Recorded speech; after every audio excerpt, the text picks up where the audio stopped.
ලබන සදුදා සිට නිවාඩු නොමැතිව නොවැම්බර් මස අග වන තෙක් අඛණ්ඩව පාසල් පැවැත්වීමට අධ්‍යාපන අමාත්‍යාංශය තීරණය කර තිබෙනවා.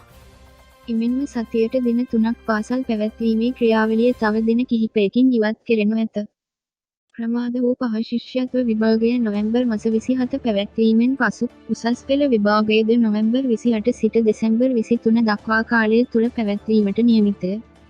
2022 පහ ශ්‍රේණිය ශිෂ්‍යත්ව විභාගයයි අයදුම්පත් බාර ගැනීමේ අවසන් දිනය අගෝස්තු මස 7 දක්වා දීර්ඝ කර තිබෙනවා.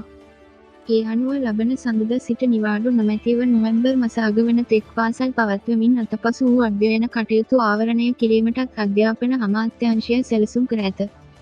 එමෙන්ම 1-2 ශ්‍රේණිවල ප්‍රාථමික අධ්‍යාපනය අහිමිව 3 ශ්‍රේණියට පිවිසෙන දරුවන්ගේ පවත්නා සාධනීය මට්ටම් හඳුනා ගැනීමට විද්‍යාත්මක ක්‍රමවේද ඔස්සේ මේ වන විටත් සමීක්ෂණ සිදු කර ඇති අතර එම වාර්තා මත පදනම්ව එම සිසුන්ගේ ඉදිරි අධ්‍යාපන කටයුතු සැලසුම් කරන බව අධ්‍යාපන අමාත්‍යවරයා පැවසීය.